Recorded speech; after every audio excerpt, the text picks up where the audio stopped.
വെടിക്കെട്ടായിരിക്കുമല്ലോ. 100% വിശ്വസിക്കാം. ആദി, ഇതാ manual uncle. Hello hello, വാ. ആ ഇവന്റെ പാരന്റ്സ് ഡൽഹിയിലാ. Daddy CBI, mummy IPS, mummy ഇപ്പൊ ജലന്ധറിൽ SP ഇല്ലേ? അതെ. ഇവിടെ ഇപ്പൊ ഇവന്റെ അപ്പൂപ്പൻ മാത്രമേ ഉള്ളൂ.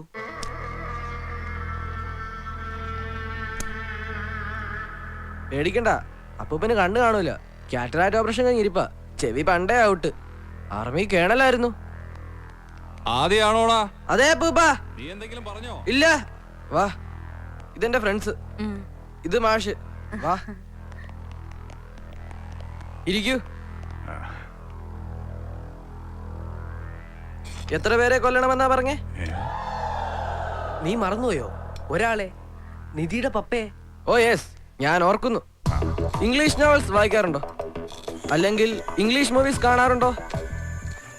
ഞാൻ നിങ്ങളോടാണ് ചോദിച്ചത്. അങ്ങനെയൊന്നുമില്ല. നല്ല നല്ല മർഡേഴ്സ്, എക്സൈറ്റിംഗ് ക്രൈംസ് ഒക്കെ ഇംഗ്ലീഷിലേ കാണാൻ പറ്റൂ. ഒരാളെ മാത്രമേ കൊല്ലാനുള്ളൂവെങ്കിൽ നമുക്ക് ഈ ഐഡിയ ഫോളോ ചെയ്യാം. ഷെർലക് ഹോംസിന്റെ ഞാൻ റെഡിങ്ങിൽ അണ്ടർലൈൻ ചെയ്തിട്ടുണ്ട്. അതുപോലെ ഒരാളെ സിമ്പിളായി കൊല്ലാൻ പറ്റും.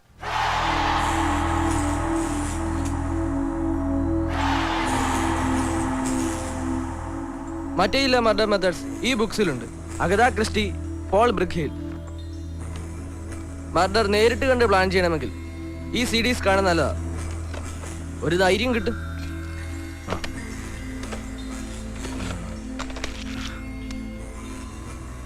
അല്ല, ഇതിലൊക്കെ അവസാനം കൊല്ലണയാളെ പിടിക്കുമല്ലേ?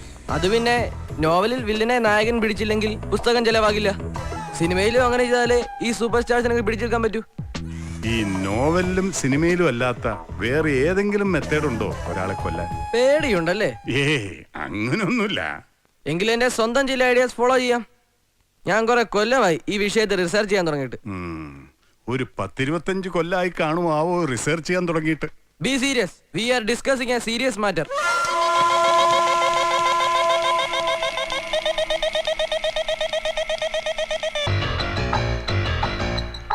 എന്റെ ഈ മെത്തേഡ് അനുസരിച്ച് മാനവരങ്ങൾ ആദ്യം ചെയ്യേണ്ടത് നിധിയുടെ പപ്പയ്ക്ക് ക്ലബിലോ ബാറിലോ മറ്റോ പോകുന്ന സ്വഭാവം ഉണ്ടെങ്കിൽ അങ്കിൾ അവിടെ ചെല്ലുക. എന്നിട്ട് പപ്പയെ അറിയാതെ പാർക്ക് ചെയ്ത കാറിന്റെ പിൻസീറ്റിൽ ഒളിക്കുക. Car lock ചെയ്തിട്ടുണ്ടാവില്ലേ? ഉണ്ടാവും. ലോക്ക് ചെയ്ത കാർ ഓപ്പൺ ചെയ്യുന്ന മെത്തേഡ് ഉണ്ട്. അത് ഞാൻ പഠിപ്പിക്കാം. ശരി, എന്നിട്ട് പപ്പ കാർ ഓടിച്ചു പോകുമ്പോൾ ക്ഷമയോടെ വെയിറ്റ് ചെയ്യുക. അതാണ് സെക്കൻഡ് സ്റ്റെപ്പ്. എന്നിട്ട് പാന്റിന്റെ പുകയിൽ കരുതി വെച്ച കയർ മെല്ലെ എടുത്ത് സഡനായി പപ്പയുടെ കഴുത്തിലിട്ട് കുരുക്കുക. സൂക്ഷിക്കണം, കഴുത്തിൽ കൃത്യമായി വീഴണം. തേർഡ് സ്റ്റെപ്പാണ് ഏറ്റവും ഇമ്പോർട്ടൻറ്റ്. എന്ന് വെച്ചാൽ കഴുത്തിൽ കുരുക്കിട്ട് കഴിഞ്ഞാൽ വണ്ടി ഈ പാലം വഴി വരാൻ പറയുക. സാധാരണ പോലെ ഓടിക്കാൻ അയാൾക്ക് അവസരം കൊടുക്കണം. വണ്ടി പാലത്തിലെത്തിയാൽ കുരുക്ക് മുറുക്കുക. എന്ന് വെച്ചാൽ പപ്പ പിടങ്ങി മരിക്കുന്നത് വരെ. ഫോർത്ത് സ്റ്റെപ്പ് സിമ്പിളാണ്. മരിച്ചു എന്നുറപ്പായാൽ അങ്കിൾ കാറിൽ നിന്ന് ഇറങ്ങുന്നു, കുരുക്കൂരി മാറ്റുന്നു, ചുറ്റും നോക്കി മറ്റ് വാഹനങ്ങളൊന്നും വരുന്നില്ലെന്ന് ഉറപ്പുവരുത്തി ബോഡി ഉൾപ്പെടെ കാർ ഈ കായലിൽ തള്ളുന്നു. ഒന്നെങ്കിൽ കാർ കായൽ താണ് വയ്ക്കുള്ളൂ, ഇല്ലെങ്കിലും ഭയപ്പെടേണ്ട, ഇതൊരു ആക്സിഡന്റ് ഡെത്താണെന്ന് ആളുകൾ കരുതിക്കൊള്ളും. Any doubts? മോനെ, ഒരു ചെറിയ ഡൗട്ട് ഇല്ലാതില്ല. ഈ കുരുക്ക് കഴുത്തി മുറുകുമ്പോ വണ്ടി കൺട്രോൾ വിട്ട് എവിടെയെങ്കിലും ചെന്ന് ഇടിച്ചാലോ? അപ്പോ പിന്നെ ഇവളുടെ പപ്പ എന്നെ കയറി അറ്റാക്ക് ചെയ്യല്ലേ? അങ്ങനെ ഒരു പേടിയുണ്ട്. നമുക്ക് വേറൊരു മെത്തേഡ് നോക്കാം, കുറച്ചുകൂടി ഇന്റലിജന്റ് ആയ ഒരു മെത്തേഡ്. ഓക്കെ? ഓക്കെ. ഇതിൽ ഫസ്റ്റ് സ്റ്റെപ്പ് നിധിയുടെ പപ്പയെ അങ്കിൾ ആളൊഴിഞ്ഞൊരു സ്ഥലത്ത് എത്തിക്കുക എന്നതാണ്. അതെങ്ങനെ എത്തിക്കും? അത് നമുക്ക് ആലോചിക്കാം. ആദ്യം മെത്തേഡ് പറയട്ടെ. അങ്കിൾ അവിടെ വെച്ച് അയാൾക്കൊരു ഡ്രിങ്ക് ഓഫർ ചെയ്യുന്നു. അങ്കിൾ കുടിക്കരുത്, കുടിക്കുന്നത് അഭിനയിക്കുക. എന്നിട്ട് ഇടയ്ക്ക് അങ്കിളിന്റെ കയ്യിലെ ഗ്ലാസ് അറിയാതെ താഴെ വീഴുന്നു. ഗ്ലാസ് പൊട്ടണം. പിന്നെ സോറി പറഞ്ഞ് ഗ്ലാസ് പീസുകൾ പെറുക്കിയെടുത്ത് അങ്കിൾ ദൂരെ എറിയുന്നു. എന്നാൽ ഒരു ഗ്ലാസ് പീസ്, മൂർച്ചയുള്ള ഒരു ഗ്ലാസ് പീസ് മാത്രം അങ്കിൾ ദൂരെ എറിയുന്നില്ല. അത് ക്ലെവറായി കയ്യിൽ ഒളിപ്പിക്കുന്നു. പിന്നെ സംസാരിച്ച് അങ്കിൾ പപ്പായുടെ പിന്നിലെത്തുന്നു. സഡനായി ഗ്ലാസ് പീസ് പപ്പായുടെ കഴുത്തിൽ അമർത്തുന്നു. ബി കെയർഫുൾ, പിന്നെ വിടരുത്, അയാൾ മരിക്കും വരെ. അങ്കിളിന്റെ കൈ മുറിഞ്ഞെന്നിരിക്കും, എങ്കിലും വിടരുത്. ഇങ്ങനെ ഒരു സീൻ അബ് തക് ചപ്പൻ എന്ന ഹിന്ദി പടത്തിലുണ്ട്. പക്ഷേ അയാൾ കുതറിയാലോ, എന്നെ ഇടിച്ചു വീഴ്ത്തിയാലോ? അപ്പൊ അയാളെ ഫിസിക്കലായി കീഴ്പ്പെടുത്താമെന്ന് കോൺഫിഡൻസ് ഇല്ല? അല്ല, അയാളോട് നേരിട്ട് ഏറ്റുമുട്ടുക എന്ന് പറഞ്ഞാ സേഫ് ആയിട്ട് കൊല്ലാൻ വേറെ വഴിയൊന്നുമില്ല. അതിന് സിമ്പിളായ ഒരു വഴിയേ ഉള്ളൂ, ഷൂട്ട് ചെയ്യുക. അത് കൊള്ളാം, അത് സേഫാ. പക്ഷേ അതിന് ഗൺ വേണ്ടേ? ഗണ്ണൊക്കെ ഉണ്ട്. 60s ഇന്ത്യ ചൈന വാർ നടക്കുമ്പോൾ അപ്പൂപ്പൻ ഉപയോഗിച്ചിരുന്ന സർവീസ് ഗണ്ണ, ബുള്ളറ്റ്സും ഉണ്ട്. പക്ഷേ അപ്പൂപ്പൻ അത് അലമാരി വെച്ച് പൂട്ടിയിരിക്കുക. അതെടുക്കാൻ പറ്റിയാൽ നല്ലതാ. ലൈസൻസ് ഒന്നും പുതുക്കാത്തോണ്ട് ഇപ്പൊ ഈ തോക്ക് ഒരു രേഖയിലും ഉണ്ടാവൂല. ഷൂട്ട് ചെയ്ത ബുള്ളറ്റ് ഏത് കണ്ണിന്ന് വന്നൊന്ന് പിടിക്കാൻ പറ്റില്ല, അതുകൊണ്ട് സേഫാ. പക്ഷേ ഗണ്ണങ്ങനെ എടുക്കൂന്നാ. അത് ആദ്യം വിചാരിച്ച പറ്റും. അപ്പൂപ്പൻ അറിഞ്ഞാലോ? അറിയാതെ എടുക്കണം. അതെ. ശ്രമിക്കാം.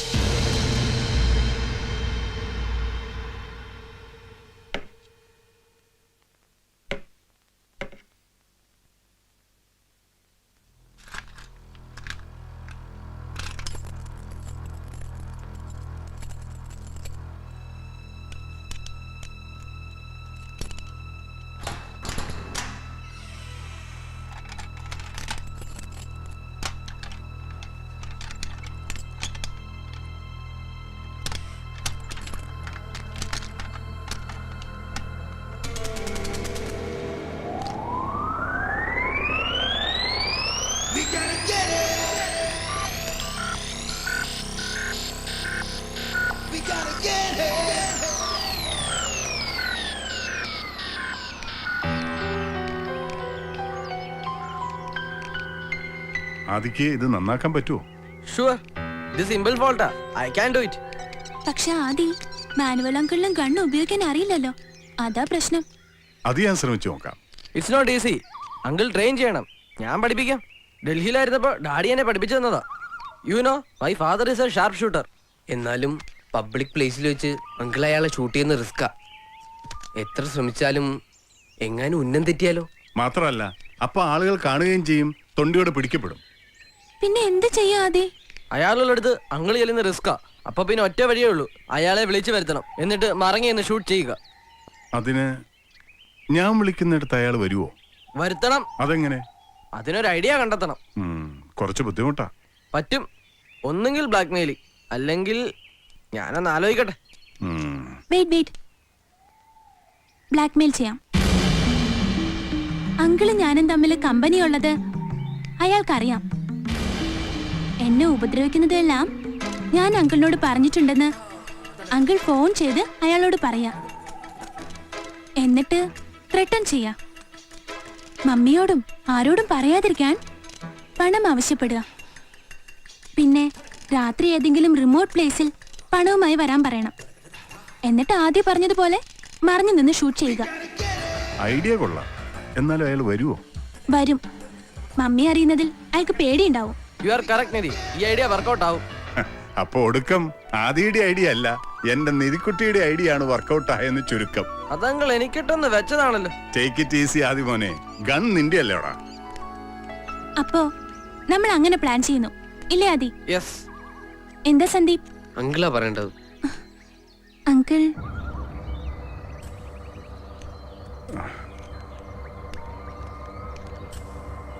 എന്താ അങ്കിൾ? ഓക്കെ ആണ്. പിന്നെന്ത് ഡൗട്ട്? ഏ ഇനി ലാസ്റ്റ് മിനിറ്റിൽ അങ്കിൾ കാല് മാറുമോ? മോക്ക് ടെൻഷനായോ? ഇല്ല, അങ്കിൾ കാല് മാറില്ല. അങ്കിൾ തീരുമാനിച്ചതാ. ഇനി എപ്പോ എവിടെ വെച്ചാണെന്ന് പറഞ്ഞാ മതി. അങ്കിൾ, എന്റെ നിധിക്കുട്ടിക്ക് സന്തോഷായില്ലേ? അങ്കിളിന് അത് മതി.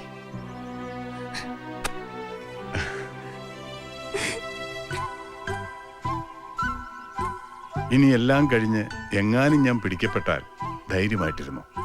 നിങ്ങളെ 3 പേരെയും അങ്കിൾ കാട്ടിക്കൊടുക്കില്ല. മർഡർ പ്ലാൻ ചെയ്തതും നടത്തിയതും എല്ലാം ഞാൻ തനിച്ച് മാത്രമാണെന്ന് പോലീസിനോട് പറഞ്ഞോളാം. നോക്ക്, ഈ ചെറുപ്രായത്തിൽ നിങ്ങൾക്കൊന്നും നഷ്ടപ്പെടാൻ പാടില്ല. എന്നുവെച്ച് സത്യം ഒരിക്കലും പുറത്തു വരില്ല എന്ന് മോള് വിചാരിക്കണ്ട കേട്ടോ. ദാ ഇവനെ കണ്ടപ്പോഴേ എനിക്കറിയാം ഇവനാളത്ര ശരിയല്ലെന്ന്. മോള് നോക്കിക്കോ, എന്നെങ്കിലും സത്യം ലോകം അറിയുന്നുണ്ടെങ്കിൽ അത് ഇവന്റെ വായിലൂടെ ആയിരിക്കും. ഞാൻ അപ്പൊ പിന്നെ ഇവൻ സത്യം പറയാതിരിക്കാൻ ഒരു മാർഗമേ ഉള്ളൂ മോളെ. അതെന്താന്നറിയാവോ? മോള് കുറച്ചുകൂടെ വലുതാവുമ്പോ ഇവനെ ഞാൻ കല്യാണം കഴിക്കും. ഒരുത്തനെ കല്യാണം കഴിക്കാന്ന് പറഞ്ഞാ സത്യത്തിൽ അവനെ തട്ടുന്നതിന് തുല്യമാ. കെട്ടിക്കഴിഞ്ഞ ലോകത്തിൽ ഏതെങ്കിലും ഒരു ഭർത്താവ് ഭാര്യയുടെ അനുവാദം ഇല്ലാതെ കമാന്നൊരു അക്ഷരം വേണ്ടി ചരിത്രമുണ്ടോ? ഇല്ലടാ മോനെ. Gun ready. ഇനി ഇത് ബുള്ളറ്റ്സിൽ ഓടിയാൽ മാത്രം മതി. നോക്കട്ടെ.